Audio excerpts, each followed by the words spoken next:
Hi, everybody. I'm Caleb White. I lead our go-to-market here at Earth Finance. And today I'm really pleased to give you a rundown of Earth Finance's 2026 outlook, where we're going to look into our crystal ball and talk about some of the biggest trends in energy, renewable fuels, transition strategy, spatial finance, and the water, nature, food nexus. I'm pleased to be joined today by my colleagues at Earth Finance, some of the best and brightest minds in their respective fields. And so I'm going to invite each one of the colleagues to come on screen with us and give us their top trends to watch for their respective focus areas with some of the larger trends available in our annual outlook linked in the description of this video. So without further ado, let's dive in. We're going to take a deeper dive into each of our practice areas in just a moment. But first, I wanted to chat with Earth Finance's Executive Vice President and former Washington State Senator, Reuven Carlyle, for a bigger picture state of play. Reuven, thanks for joining. And I wanted to ask you from a big picture perspective, what's the biggest challenge and opportunities that we're seeing in sustainability as we're heading into 2026? Thank you, Caleb, so much.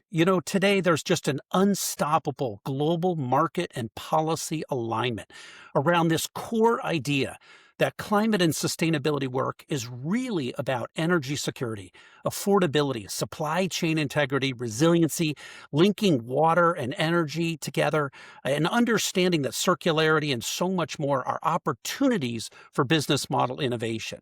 And ultimately, the work is to separate the signal from the noise.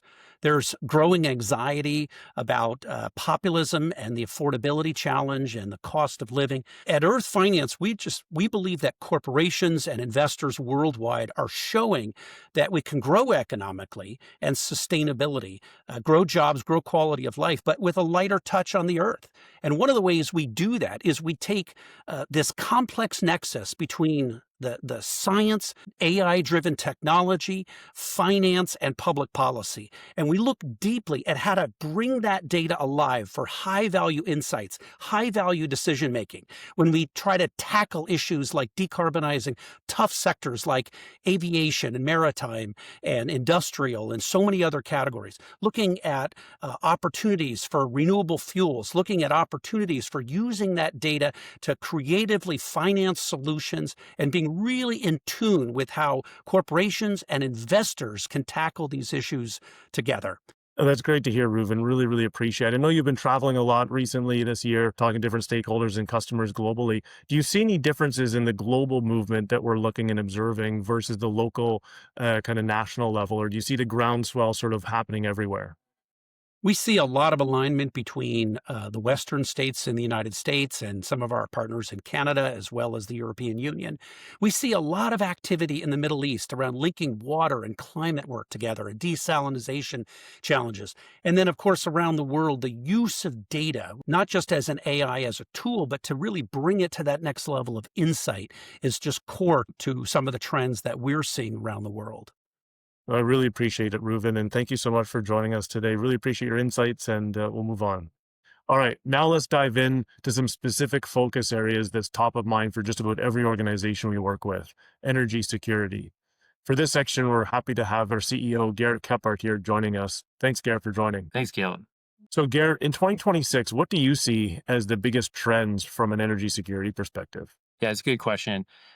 Commercial and industrial businesses have never required more power than they do today. And at the same time, the US electricity grid is unprepared to meet that surging demand. 25% by 2030 of increased demand is estimated right now, and as much as 80% by 2050. And the factors influencing that can include accelerated data center deployment, demand from artificial intelligence and other digital signatures, growth of manufacturing, the heating and cooling days due to environmental change, and mass electrification of the transportation and building sectors.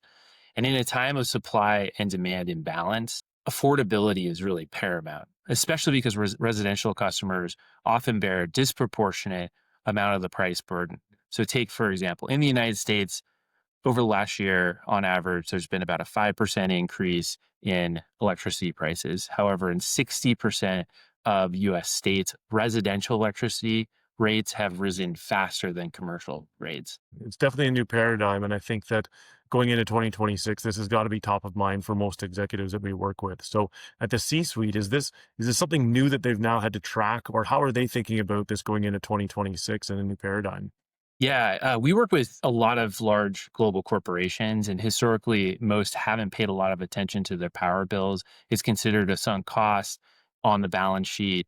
However, in more and more cases, the power is becoming scarce and/or materially more expensive. In this environment, that opportunity cost of keeping the lights on becomes a CFO level going concern. Revenues are becoming power limited, as the NVIDIA CEO recently said on an earnings call. And while energy efficiency and demand side management will still remain cornerstones of how we solve for the challenge of explosive electricity demand more cheaply, more and more behind the meter and grid scale solar and storage solutions are needed. And even without incentives, they can make a lot of sense. Although the capex on a behind the meter solution might be more expensive in the short run, in this environment, electrons and molecules that are produced locally can be more secure and more affordable than those produced and transported across borders. It's a complex space, and I'm sure it will remain top of mind and get the attention it deserves in 2026. So thanks so much, Garrett, for joining. Always appreciate your insights. Next, let's hear from global water guru Will Sarney from our water, nature, and agriculture practice. Will, it's such a great pleasure to have you today. Thanks so much for joining. Caleb, always a pleasure to have a conversation with you. And thanks for the guru tag.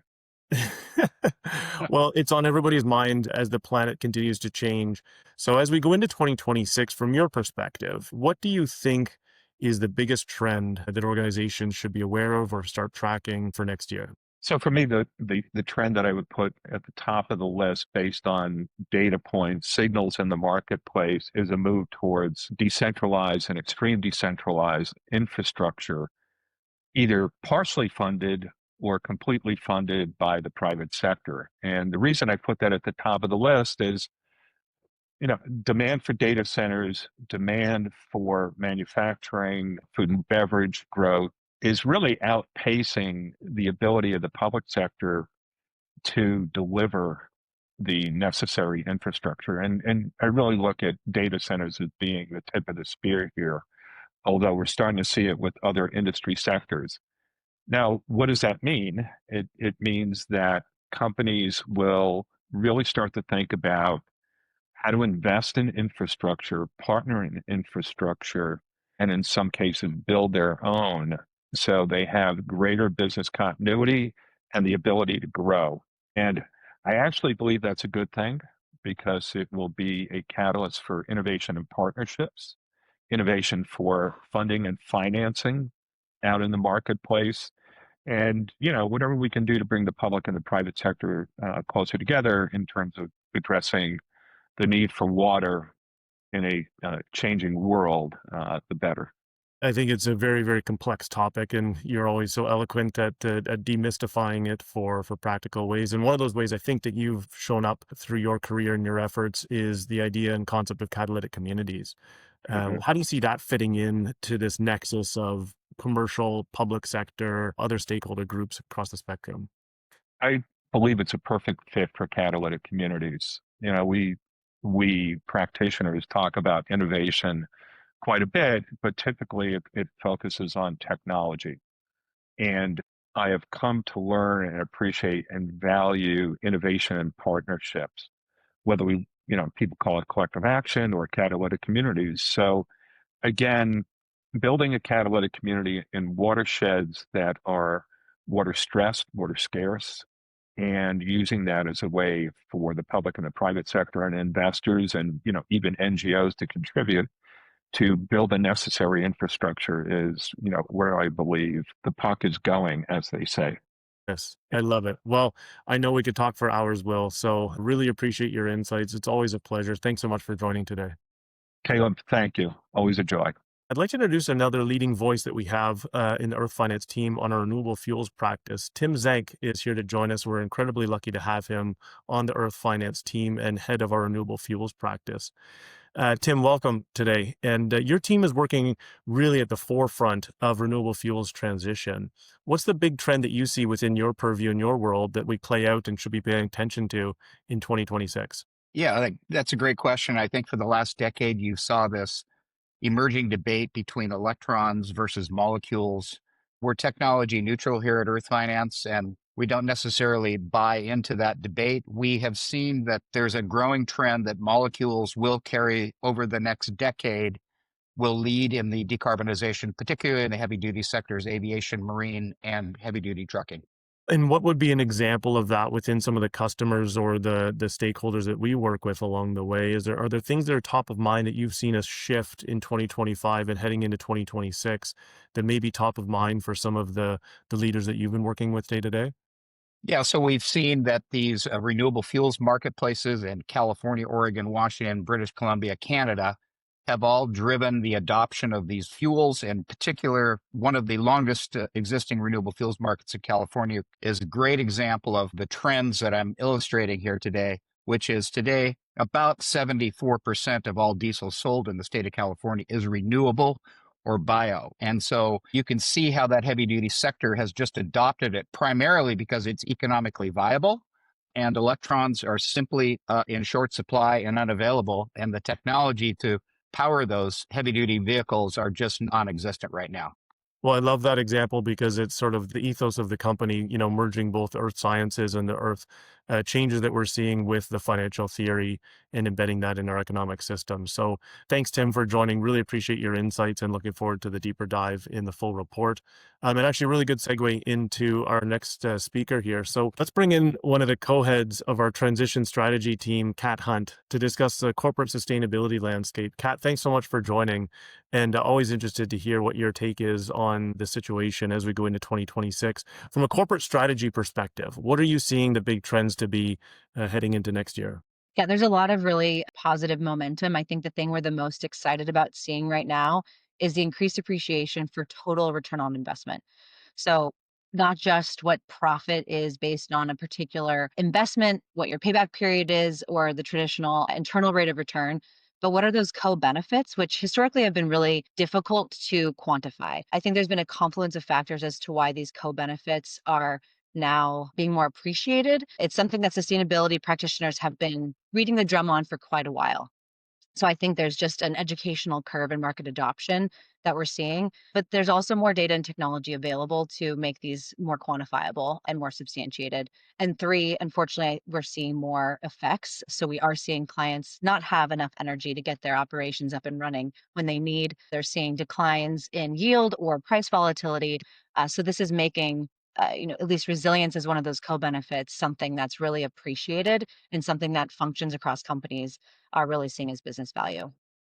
Yeah, it makes sense. And I think that, when we look at the firm practice areas and being able to be tech driven, data driven, AI driven to start to arrive at that full picture of return, how do you see that feeding into or impacting or enabling transition strategy once we know that full picture of return? Well, strategy is based on financials, right? It's based on business growth. And I think business continuity has been seen as a department down the hall, as we like to say. But really, it's something that sustainability is driving value towards more and more. So we are seeing whether it's a refresh of strategy that's needed based on this new quantification and this new information that we have and new alignment across different departments. But it's also then kind of reframing maybe the strategy itself at the high level stays the same, but the programmatic approach looks different now that we have a lot more information and can get more specific with how we finance things to make that more cost effective. Awesome. Always interesting to hear your insights, Kat. Appreciate it very much. Thanks for joining us today. Thanks, Caleb. Last but not least, let's finish with a topic that's near and dear to my heart, spatial finance.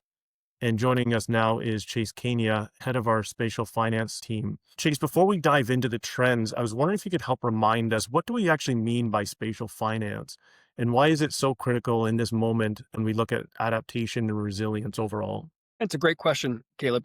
Spatial finance is a term that refers to the integration of geospatial data from sources like satellite imagery, remote sensing, and GPS into financial analysis and ultimately corporate decision making so that organizations can quantify risks and opportunities throughout their operations and into their supply chain. And the reason this is so important right now and why I'm excited for 2026 is organizations are realizing there's a need to move past these kind of broad, global, or even maybe regional strategies to get to what we call place based strategies. And that is really hyper focused on where there's risk, where there's opportunity to create more resilient, competitive businesses in the long term, not just the short term. I think that's a really, really key point that you mentioned in terms of, competitive businesses that are also growing and resilient from a going concern perspective. Going into 2026, what do you see as sort of the major trends within spatial finance, knowing that location intelligence and the planetary change that we're seeing, all the opportunity that's out there is very, very much centered on location. I think one that I've been seeing across our customers in 2025, and I think this trend's going to accelerate into 2026, is organizations have a mandate and a desire to grow, whether it's their physical footprint or it's the number of customers they're serving or their sales and the products that they're serving to those customers. And being able to understand the risks and opportunities in those locations where they want to grow, whether it be the access to clean or affordable energy, or whether it's the health of a supply shed or region in which they actually procure certain products for their customers, that is increasingly important to make sure that they can create continuity for their business operations, but also continuity for their sales and their pipeline for their customers.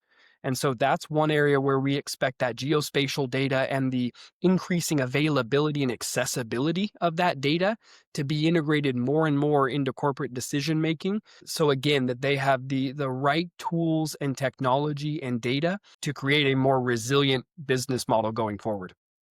Yeah, very well said, Chase. I think to echo the sentiment, we're seeing that intersection across the firm right now of tech enabled, data enabled, but ultimately boiling up to those, the domain expertise that's around the table today to be able to make sense of it. And like you said, make those strategic corporate decisions that are going to drive impact, drive resilience, and drive adaptation. Well, thanks so much, Chase. Insightful and looking forward to more. That's all we have for you today. Thank you so much for joining. Thank you to all my colleagues for their leading thoughts. Be sure to check out the full Earth Finance Outlook linked in the description. More details on all of these topics. And of course, if you have any questions, we have an open door policy here. So please reach out to any one of us. Happy to dive deeper. And again, thank you to the team and thank you for everybody that's looking at this today.